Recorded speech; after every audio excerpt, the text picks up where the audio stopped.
honestly, it was just like I had to be really true in myself and like really trust myself and know that if this is something that I want to do, I have to do it like 100% and give it my all. And also trust that I believe in myself and that I would like, if I want to go pro, I'm going to go pro. If I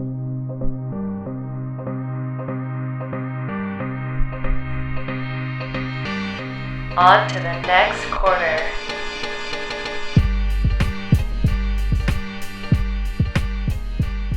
Hi everyone, and welcome to today's episode of On to the Next Quarter, where I bring to you stories of influential people who have impacted my life and I hope can impact yours as well.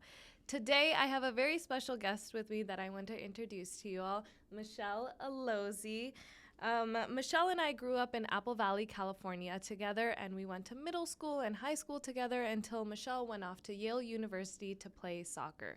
By her freshman year, Michelle already received Yale's Soccer Offensive MVP, all while working towards her bachelor's in molecular biology. After she graduated, Michelle now plays for the Houston Dash as well as the Nigerian international soccer team. And if that's not already enough, Michelle is working as a research technician at the Texas Children's Hospital in the pediatric oncologist department, and she's working towards developing drugs that help treat cancer in children. And to top it all off, she is a literal fashion icon. Whenever I need some inspiration or motivation in my life, I'm always going to her page and looking at her fitness, career, or art, or fashion, anything. I just need to feel a little bit of motivation and inspired to hopefully try and get my life together just a little bit. But Michelle, thank you so much for being on the show. You are actually my first official guest, aside from my brother. So I'm a little bit nervous, but also super excited to get to dive into your professional career as a soccer player and also you wanting to become a doctor and just inspiring others. And if you know Michelle at all, you know she's always leaving her mark wherever she goes, and you won't miss her on the field because she'll be the only one with 2 different colored cleats on. So Michelle, thank you so much for joining me. Thank you so much for having me. I'm so excited. This is so amazing. Thank you. It feels so good to have you here, and like I can't believe we put this together so last minute. Yeah. I literally got like a text from her like, "Hey, I'm coming to New York." I was like, "All right, girl, I'm booking you." Like, with quickness too. Yeah. With quickness. So, because when I was first creating this podcast, like I was thinking about it a couple of months ago. So you were definitely the first person that popped up. Mm-hmm. Like on my list, I started creating a list of like, okay, who would I want like on as a guest? Your podcast, so, yeah. I'm so honored. I'm honored to be like the first like official one. Thank you. Dude, so we were talking yesterday, and I can't believe that we've been friends since 2008. Yeah. That's insane. 14 years. That's so creepy. It honestly doesn't even feel like 14 years because I also feel like it's like 2012 right now and not 2022. Right. Like that's so creepy. But yeah, we've been through the freaking ringer. Like it's like rare to have friends, I feel like, from middle school and actually like have a good connection with them like up until your adulthood. Like exactly. So. And then it's like crazy to think during college you were here and you were in the East Coast and I was on the West Coast, and so we didn't really get to talk much, but then to be able to come back and connect together again, and I feel like this is the first time we're hanging out after like 4 years officially as adults, you know, so figuring out our lives. Yeah, but it's like so great to still like have that connection, and like you were saying that even though we don't get to talk all the time, like it's nice that whenever we do get to meet up, it's just like nothing has changed. I know, it literally feels like we're still in high school and like we're just like hanging out at the lunch tables or something. Yeah, like it feels it's like so just strange. Yesterday where we were like playing the try not to laugh. Yes. Oh my gosh. And you'd lose every time. In middle school, try not to laugh competitions. And it's so crazy to see where we were then and like where we are now. Like I moved to New York and you're traveling the world, living your dream, actually. And I feel like I was too young then to understand. Like, I always knew you had that visionary mindset of pursuing both the soccer field and then also in the medical field. But I guess my question to you is, what was your mindset in high school, especially coming from such a small town where I feel like being different or thinking outside of the box was kind of judged? Yeah. I mean, we were kind of talking about this yesterday too about, like our parents being foreign and we're just like first gens here. So I feel like it was definitely hard to try and make that decision and want to do something that's a little bit more unconventional and just taking that risk. Especially because my parents like did not want me to take that risk at all, you know what I mean? And like for a good reason. They obviously just like cared about me and didn't want me to mess up, especially when they had to like fight so hard to like be established here, as both of our parents had to do. So honestly, it was just like I had to be really true in myself and like really trust myself and know that if this is something that I want to do, I have to do it like 100% and give it my all. And also trust that I believe in myself and that I would like, if I want to go pro, I'm going to go pro. If I want to, turn yellow, I will turn yellow, and just like having that trust in myself if like no one else would trust me, especially in our judgmental little town of Apple Valley. I feel like just having kind of like that self-confidence that, I'm going to do what I want to do at the end of the day. I feel like that's all I had throughout high school. Wow. Yeah. Wow, that's amazing. So like, did they know that you were trying to get scouted? Did your parents know that, or? Yeah, they did. But at first, especially just with soccer, they thought that it was just like my way to get into college. So like when I got recruited to Yale, they were like, okay, great. Like she used soccer to get into Yale. Great like college. Like so that's like her way in type of thing. And they thought kind of like, okay, after my 4 years at Yale, I'd kind of be done. And I think I kept trying to show them or like slowly put into their heads like, okay, like I want to go pro. And they're like, yeah, you want to go pro, sure. And like in that day, like the national or soccer league here wasn't that established. So they're like, oh, go pro like overseas, or like where would you go type of thing. And I honestly didn't really know. I just knew I wanted to play soccer. So yeah. Wow. So besides them, I guess they're just trying to be protective parents, as like, most immigrant parents are. But do you feel like there was like anyone else in your life that told you, like other people, friends, or like people in college that told you it's unrealistic or like it's not possible? Or do you feel like once you went to Yale, you felt that opportunity even more? I honestly, at Yale, it's kind of difficult because I think the people at Yale use their athletic abilities to get to Yale, and they were like ready to move past it after the 4 years. So they were ready to like work on Wall Street. They were ready to go into finance, and they didn't really like want to be an athlete after their collegiate experience. But I think when I transferred to Tennessee, I feel like that's where I really knew it would happen. And I was around people of all sports who really, really wanted to be pro. And I feel like that push like was really like the defining factor of like, okay, I'm definitely going to be pro. Just being around like more like-minded people to me. Yeah. Wow. So was it hard to like keep that in mind while everyone else on your team, I guess, wasn't in that mindset? Because I know you were saying you and just one other person now went on to continue playing soccer. Yeah. I mean, I feel like it's just kind of scary because there wasn't much of a path to take, and there wasn't many people that you can like go to and be like, okay, so like what is the path, like how do I get here, like who do I talk to? Like no one really knew. So it was definitely a little bit scary, but then again, like going to Tennessee where they had a couple more people that were pro and they kind of knew what agents to talk to and stuff, it made it way less scary and like more realistic. Like at Yale it almost still seemed like a dream, like just a dream of mine that like hopefully I can attain and I really want to attain. But then at Tennessee, it was like a realistic, like, okay, this is going to be a goal of mine, and I am going to get to that goal and I'm going to reach that goal. Oh, wow. Okay. Because it seemed like that you were already kind of in that dream while you were at Yale, but it's so interesting to like realize that I feel like you're now fully living that dream. Literally living that dream, yeah.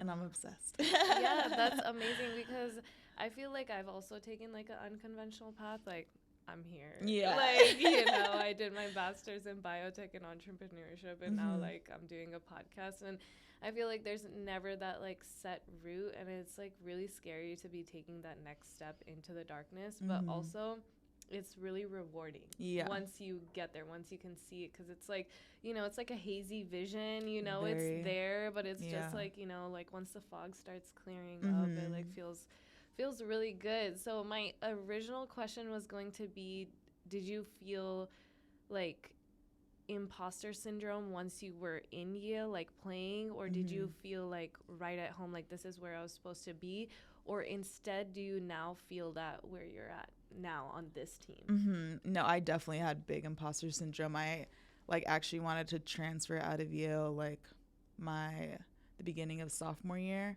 I just felt like everyone, like I was just like, I'm only here because I'm like good at athletics. Like I was like, I'm not smart enough to be here.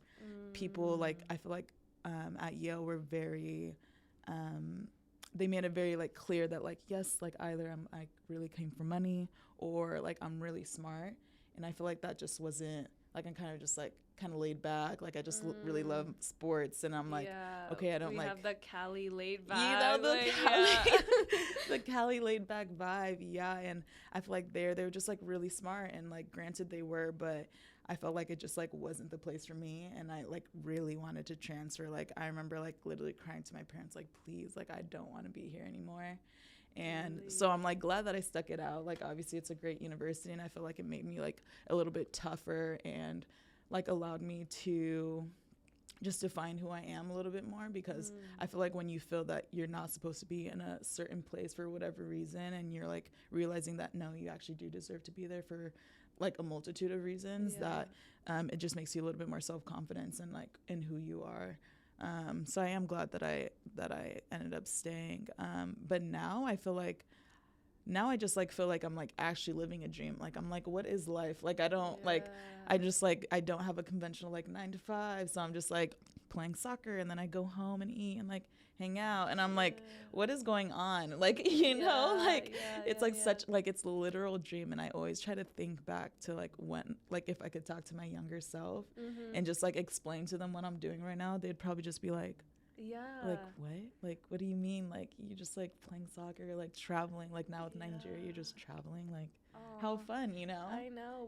What would your younger self be thinking right now? Like I feel like she just think I'm the coolest person ever.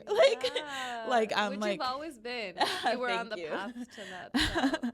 Thank you. But I think like especially just being able to like still work at like Texas Children's Hospital and stuff too, like really living both of my dreams right now, which I definitely thought I was going to live like one or the other, not necessarily both at the same time. So being able to, you know, do both is like crazy, like way beyond my expectations or my thoughts. How is it to balance both? Like when it was like molecular bio, like is not an easy major. Like chem killed me, bio killed me. Like oh my gosh, like I was trying to balance it with dance, and I feel like I would get consumed in either one thing or the other, and like the one thing or the other would suffer. Like either I was like going, like I wasn't eating properly, or my health, or like my grades were suffering. So has it been hard for you to find that balance, and like how are you doing it now, playing professionally on 2 soccer teams? Yeah, I mean at Yale I feel like I'm glad I went there because they pushed academics so much. So like I feel like if I was at like USC or like a bigger school like that, athletic school, if there's a conflict with soccer in a class, they would most likely push you to go do soccer. But at Yale, if there's a conflict between class and soccer, they're like, no, go to class and you can do soccer like another time. Oh, really? You know, yeah. So they like, it would be the opposite. No, they like really pushed there. They like made sure that your schedule like had no conflicts ever or like anything like that. Yeah. So there's definitely times where I had to have like a lab that would run through like 1 to 5 and I would miss practice and they're like, oh, it's fine. And I'm like, oh, okay. Yeah. Wow. So I think they made it easier to balance the two, you know what I mean? And I didn't have this fear of like missing something or like there'd be repercussions for missing a practice or anything like that, just because like everyone was kind of like missing things here and there for classes. And then Tennessee was completely different because they were like, oh, no. Like, soccer is from 10 to 4, so all your classes are around there, like, figure it out type of thing. Yeah. But it was fun just because, like, I got to be, like, a degenerate there. But Yeah. so, yeah, I feel like I'm glad that Yale allowed me to, like, find that balance. And now I feel like it's kind of, like, the same. Like, I just have the balance. The club season for Houston, it doesn't run, like, together with Nigeria, so like my club will have a break and then I'm with Nigeria, so it's just like tiring, but it's like easy to, you know, switch from one to the other.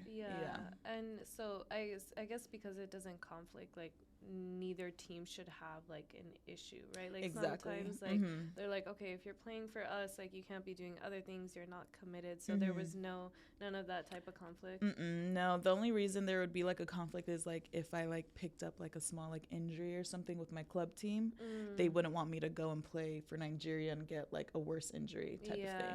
But for the most part, as long as I'm like healthy, then I can just switch from back and forth. And it's so nice. And so how was the whole, I know you had like injured your ACL. Was that when you were on Houston or? No, that was at Yale. That was my senior year at Yale. Oh, okay. So you didn't play your senior year? That's why I ended up going to Tennessee. Yeah. Oh, okay. And so, and did that hit then during COVID, like after when you went to Tennessee, like 2020? Yeah, Tennessee, like, so right after my soccer season, because college soccer's in the fall, and it hit in the spring. Right. So that was when I signed my, like, first contract, and I went to Kazakhstan.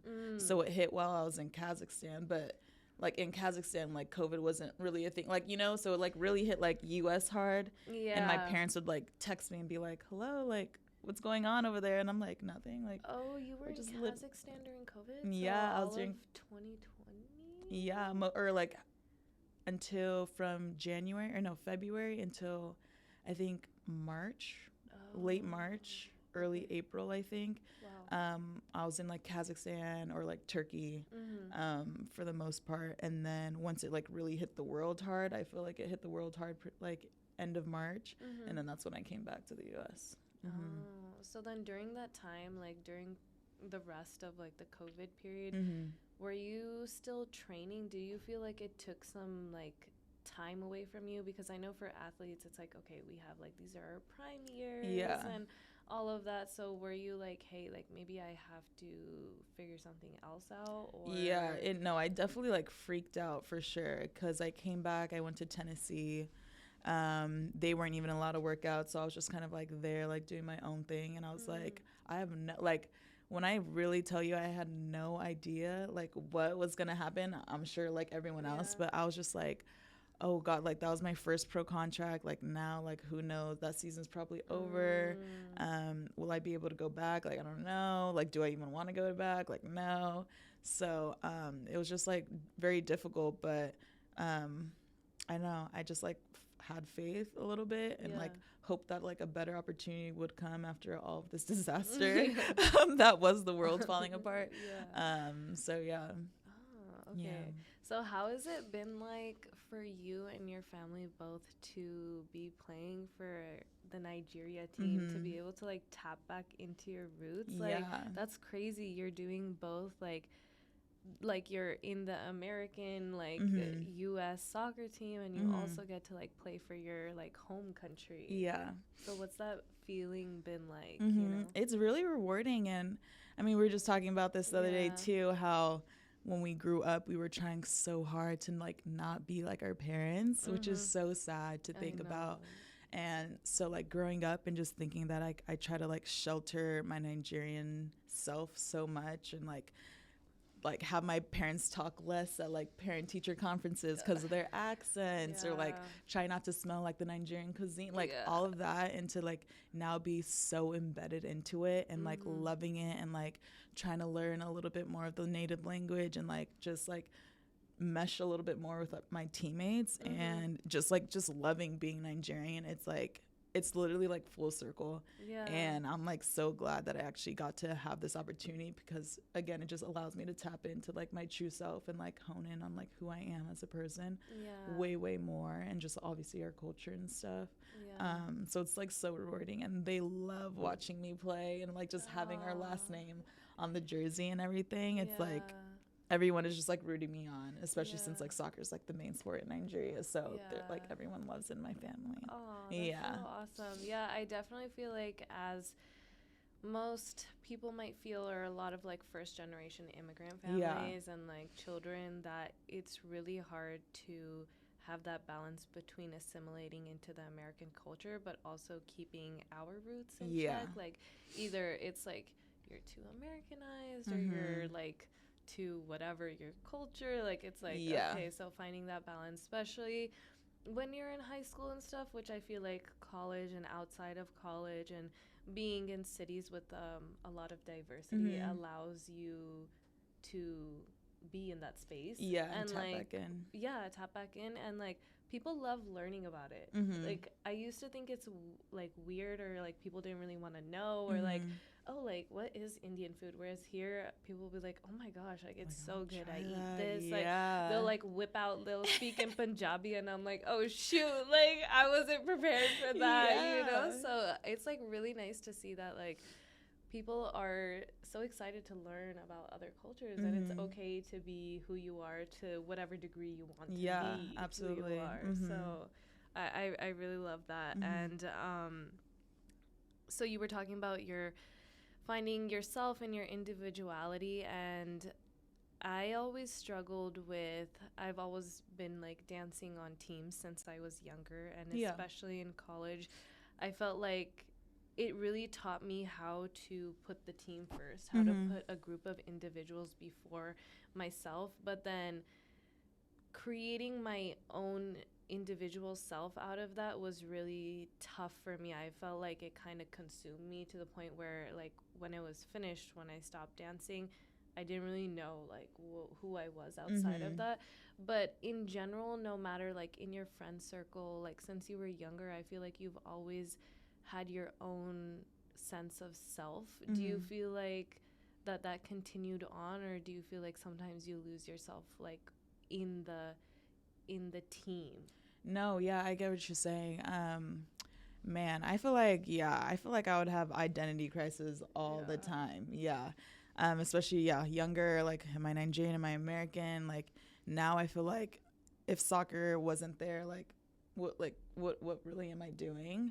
And I feel like I dealt with that in high school and in college. Like, am I like more than a soccer player? Like who am I outside of the sport? And I feel like a lot of athletes, like all athletes, like dancers, soccer players, everyone has that like identity crisis of who you are if you aren't doing your like sport, your like passion. And I feel like I just try to embed myself in the sport instead of like making the sport me. And so that's like how I'm able to like still be myself and have like Michelle, and then there's like Michelle plus soccer instead of soccer just being all of Michelle, if that makes sense. And I feel like that was definitely like tough, and I think I didn't really truly get there until my senior season at Yale, when I tore my ACL and I like literally didn't have soccer, or I was just watching everyone else like live my dream for a little bit, and it was just like damn, like I really need to make sure that like just soccer isn't it for me. Because if like during that time I was so like I was depressed, like I was not happy, like I didn't like know what to do, I didn't know like what my future hold at all, and then like if I was gonna come back from the injury and stuff. So I think like that really dark time allowed me to just like be more than an athlete and kind of just like cultivate my own sense of self. You know? That's true. And then probably because most of your community out there that you built were like athletes. So then if they were all continuously, you know, like going to practices and they're busy during those times, like say you want to go do something, but then it's like, shoot, like, you know, I can't, like no one's there with me going through the same thing. So it's like you have to redefine that. And then did you feel like you lost closeness with people during that time, like because you weren't a part of like the sport, like or do you feel like that you still were able to keep that connection? Honestly feel like I got closer with people. Like I always tell people this, like, I think before my injury, I honestly, like, wasn't a good teammate. And I think that I was pretty, like, I'm being so, because I think of me in high school, like, me and Maria talk about, like, how we used to play in high school. And I was like, oh, I was just so cocky. And, like, it was always, like, kind of, like, me over the team. Like, so it was like, oh, how can I break this record? And, like, how can I score more goals? And, like, all of this stuff. And once I got injured, I was like, oh, like, it's literally not about me anymore. Like, I'm not on this team, and I need to, like, be a really supportive teammate. And I feel like it honestly just humbled me, like, like, because I was, like, literally at my lowest of lows. And so having also my teammates being there for me at my lowest time, like, was like, okay, I, like, really do trust you guys, and I, like, love you guys, and I, like, think I'm so thankful for you guys for, like, allowing me to, like, lift me up during this really dark time. And so, and then it just like was this like a rolling effect. So I was like, okay, you guys are there for me, like, I'm 100% gonna be there for you. Like, I was, like, kind of negative, like, I feel like people hated playing with me because, like, if they messed up, like, I'd be like, tell you messed up type of thing. I can see that. I know, because I'm just so blunt, like, I'm just like, whatever, like, it was horrible. But like, then I was, like, a little bit more compassionate, or, like, just realizing, like, one teammate may be able to take my bluntness, but, like, another teammate can't. And so just, like, really, like, getting to know my teammates, I feel like made me, like, a way better teammate and a soccer player in general. I feel like when we're on the team, we try to create that, like, individual self, but then when we're the individual self in life, we realize that we need the team. We need the team so bad.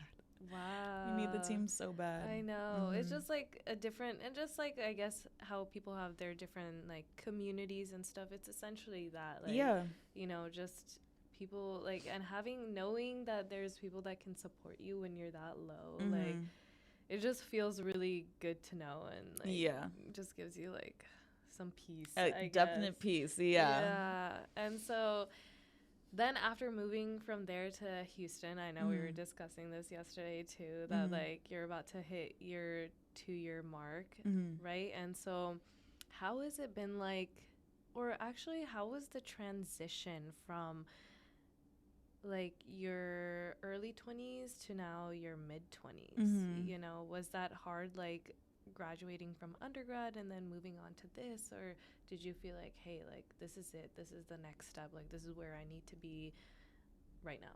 Yeah, I feel like I definitely live in the present moment, but at the same time, I feel like I get lost, because I'm like, okay, I'm like, yes, I'm living, like, cool, like, I'm playing soccer, how fun, awesome, but then I literally will just, like, sit down and be like, what am I doing? Like, what is really going on right now? Like, I'm 25, like, I'm, like, playing soccer, and I'm like, but, like, this really won't last forever, so, like, what am I doing? And so sometimes that comes in my head, but I definitely love just living in the moment, and because, like, we're literally, like, 25 is so young, and it's so funny to think that we thought 25 was so old before, and I think, like, we used to have conversations, like, thinking we'd be married at, like, 23 and probably have our first kid at 26. And I'm like, ew, like, that's next year. Like, I cannot imagine having a freaking child. That's disgusting. So unless someone does, like, it doesn't matter. No. That's just not my path right now. I just no can't. shame on anyone. Like, Maria, she has her kid, like, amazing, but it's I'm just like, not on that maturity level. I cannot. Oh my gosh, I could not take care of a child while taking care of myself, because I can barely feed myself right now. I know, right? So so I feel like just living in the present moment and just being so okay with being young and kind of, like, not really having, like, knowing my 10-year plan, like, that's fine. Like, let me just live and, like, be so okay with, like, living for the moment. And that's literally what our parents, like, fought for, coming to this country and allowing us to kind of do something that's a little bit more unconventional and a little bit more risky, but, like, just having fun in the risk-taking years, you know? That's true. And I feel like now too, like I'm about to turn like 26 in a month, and I start freaking out. I'm like, it's so old. But then it also depends on what context you look at it at. So like, say if I was like a billionaire by 26, then it would be like, wow, they're so young. They're so young. They're so young. But then it's like, oh, like you don't have a proper job, a 9-to-5 job, like, and you're 26 almost, like, you're old. Like, get your life together. So I feel like I'm always struggling with that, but I need to remember, like, I'm as young as I'm going to be. Like, I don't have the responsibility of like handling a family and stuff. So right now, if I don't take the risk now, then like when am I gonna take it? Yeah, you know. So, and these years are literally like, you can be so selfish. Like you said, you have nothing to worry about except for yourself right now, and like that's so rare. Yeah, I've definitely taken on more of the selfish persona. I feel like before I was too like nice, I was too much of a pushover, cared a lot about what people think, which I'm still low-key working on. You're working on but it. Like, yeah, but I think now I'm realizing like, hey, I only have like a couple years to be doing this. Truly selfish. You know? So why not? Because if I'm selfish and I work on myself, then one, I'm not going to resent anyone else. And two, I'll be able to give way more than if I just like deplete my energy now. Yeah. Absolutely. Yeah.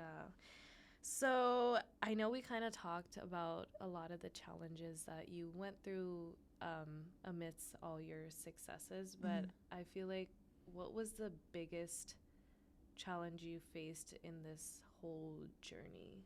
Whether it's in your personal life or in your professional, like just being in our mid-20s. Yeah. Honestly, I feel like it was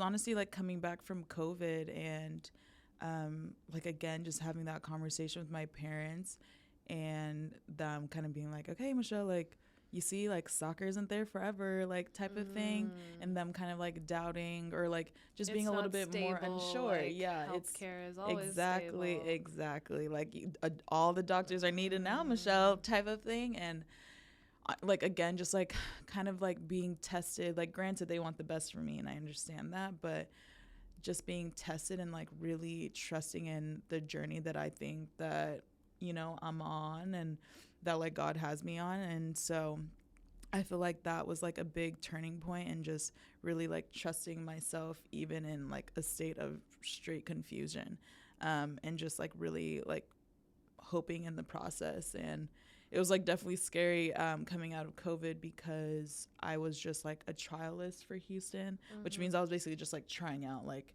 there was no contract guaranteed or anything. So I was just like every practice I was like working my ass off to like get a contract. And it took me 5 months of just straight working out with Houston until I got my actual contract. Oh, really? And so, yeah, just like, again, really trusting the process because like I feel like my parents were like, Michelle, like, you still don't have a contract? Like, what's going on? Like, I was just sleeping on my sister's couch at the time in Houston because like I didn't have housing or anything. And I was just like still fighting for this like dream of mine that I had when I was like 10, you know? Oh, wow. And so I think just going through all of that perseverance, really. Yeah. How old were you during that time? Like when you were these couple of months? Oh, that was what, 23. 23. Wow. 23. Yeah. Damn. Living on my sister's couch, not knowing anything. Like, I'm pretty sure that was when like unemployment was happening. Like, I was just getting unemployment checks. Like, I was like, I don't know. I was like, I do not know. Like, I was literally like, what is life right now? But I like really just trusted. Like, I feel like I prayed a lot. I was like, oh my God, I really hope this is my journey right now. And if it's not, please tell me because I'm struggling to like see the bigger picture. But like, still just like trusting myself and trusting the process and like fighting for this dream that I've like always had. Really. Yeah. Oh, that's amazing. So crazy. It's so crazy. Yeah. I've realized as I keep growing older that like the belief in yourself really takes you like a long way. Like it's needed. It is needed for any type of successful or just fulfilling life in to whatever degree someone may like, whatever that looks like for them. But like, if you don't have that, like, just being I used to, like, run around asking people, hey, what do you think, like, I would be good at? you know, like, because I was just like, everyone had like, oh, like, I want to be this, I want to do this. I'm like, I don't know, like, what I'm good at. But I'm so glad that nobody told me what I'm good at, because otherwise I would have put myself in a box. Yeah. I'm so glad that nobody could see me. I thought because they couldn't see me good at anything, that like I'm not good at anything. Like, oh, like I'm not good that great academically, like, you know, okay, I'm a nice person, but like what else? Yeah. You know, like Yeah, I'm pretty, but what else? Yeah. So no, but I love like that creative phase, and just like going through the thick of it. Like, that's me right now, like 5-6 months in, getting like job rejections and like, you know, doing whatever work I can, and like my internship. But it's like, okay, people are just always like, oh, what's next with my parents? So every time I get on the phone with them, every time you're on like, the phone, yeah, so have you been applying, have you been doing this? I'm like, yeah, like I'm doing it, just like yesterday. I know. But I feel like, I'm curious, is there something that you had a lot of emphasis on in your early 20s that maybe you don't so much now? What do you mean? So, like, is there, like, I guess, like, I used to care what people thought, or I used to think I need to attend every kind of an event to be relevant. Okay, or sure. Just, I feel like I've shifted a lot from my early 20s to now my mid-20s. I feel like that shift for me personally hit me like a truck. I had to really redefine who I was, especially moving over here. I moved here during COVID. It was empty. I was living with my family. My roommate bailed last minute, so my whole New York dream wasn't looking like the New York dream for like 8 months. And I had 0 friends. Like I told you, I was in Barnes & Noble like every single day. Begging for friends. Yeah, like talking to the old people, they were great, making great conversations. But like, it just, and then having none of my friends here, and they were all back home, and I got to see them hanging out, but like, I was in a totally different headspace. So just like, I realized that like the things that I had importance on back then like weren't that important, and my priorities shifted for me personally. So like, did you have that shift of priorities or values, or just any of those things like from that stage when we were a little bit younger, not so long ago, like 2-3 years ago to now? Yeah, I think it was definitely, like you said, kind of like pleasing people. And for the most part, I feel like it was my parents, and like they were just like such a large stand like under my foundation at the time, I thought. And so everything I did was to like please them. And like, granted, like, again, because they're, you know, they're coming here from a foreign country, they're expats, like they didn't lose everything, but they like took everything that they had to come here and establish something here. And so, like, you just feel so grateful being a first gen, like, for everything that they did to give you, like, the life that we have here. And so anything I did was for them. Like, I went to Yale because they wanted me to go I did not want to go to Yale at all. And I think it's so funny. Really? Oh, my God. I did not want to go to Yale at all. Like, at all. And Where did you want to go? I wanted to go to USC. Yeah. And I had a offer at USC, but, like, USC is great. Yeah, USC is great, but like Yale is Yale, you know what I mean? It's like hard, you know, like. Yeah, and I definitely used to flaunt it around. I was like, I don't go to Yale, but my friend. My friend. Oh my God, the way my parents would flaunt around, like, oh, my daughter's at Yale. I'm like, I like wouldn't even say that I'm at Yale. Like, I like just did not like that place. Like, it just wasn't. I just knew it wasn't like just the school that like I loved. I feel like people, when they go on visits to school, they're like, oh my God, I love this campus, I love the people. And I like knew automatically when I went there, I was like no. But I remember literally having the conversation with my dad, and my dad was like Michelle, you have to go to Yale. Like, it's Yale. Like, it would look so good on your resume. Like, you'd get any job you want because you went to Yale. And I was literally just like, okay, like, whatever. Like kind of like, this is like my gift to you, because I feel like they like live like vicariously through us. Yeah. And so like I feel like me going to Yale means that they went to Yale, and when I got my Yale degree, they got a Yale degree. So I was like, you know what, like let me just do this for them. Like it's a great school, like, you know, like I know it's a great school, so it's like not the end of the world.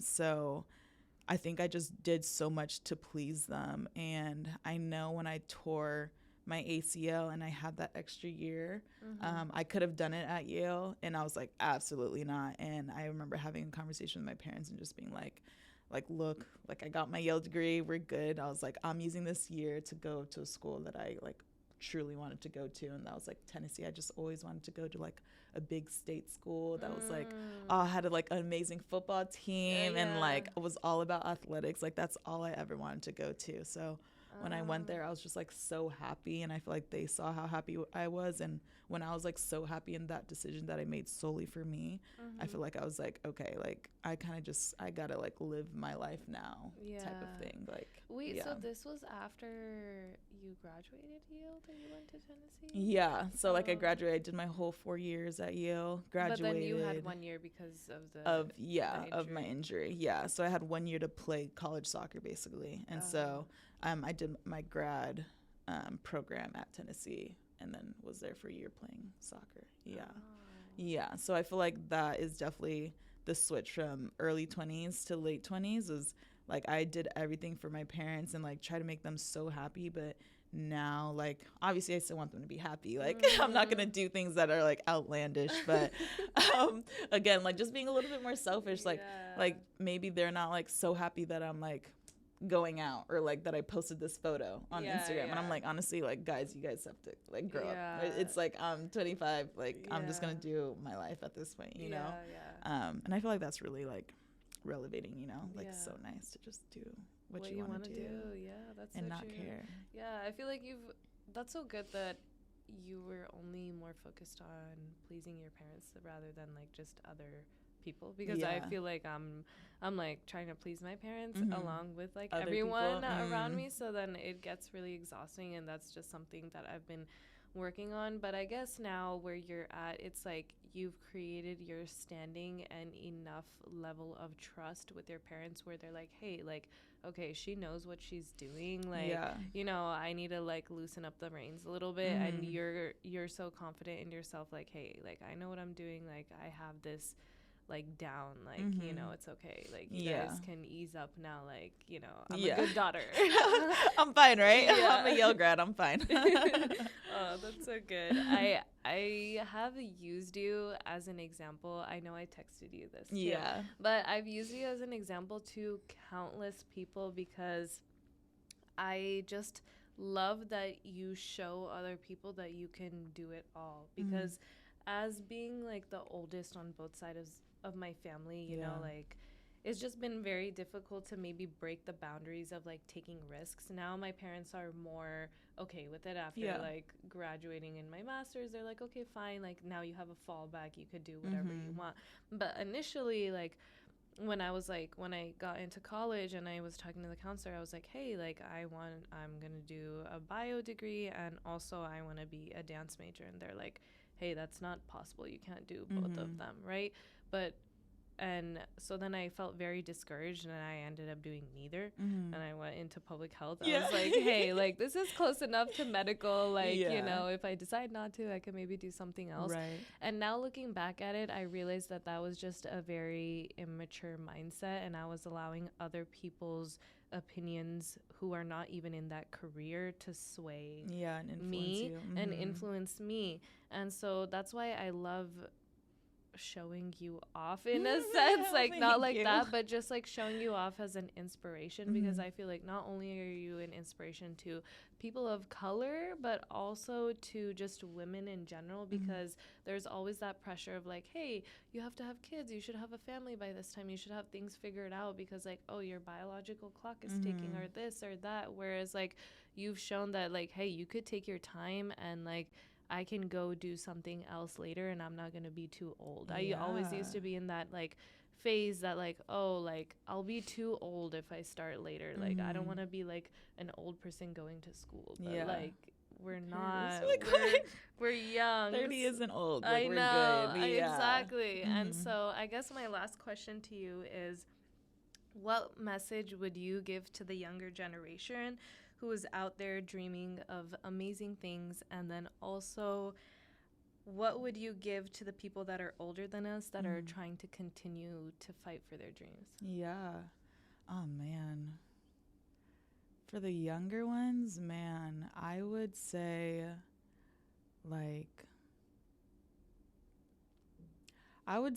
maybe that no goal is unattainable, but they still have to be, like, realistic, you know? And I feel that, like, kind of a lot of people might, you know, want to do, like, everything. Like, I know I can't do I feel like it seems like I can do everything, but I definitely can't do everything, and I'm definitely, like, limited. Like, I know what I can do. Like, if I did the lab job full time, I would die, but it's part-time because I know it's not realistic, and it might be better to do full-time, but, like, that's not realistic, but I still get, like, a little snippet of that life, you know what I mean? So I feel like knowing yourself and just having these realistic goals and going for them and just having the self-confidence. Like, I wish I had the self-confidence that I got when I was, like, 20, 22.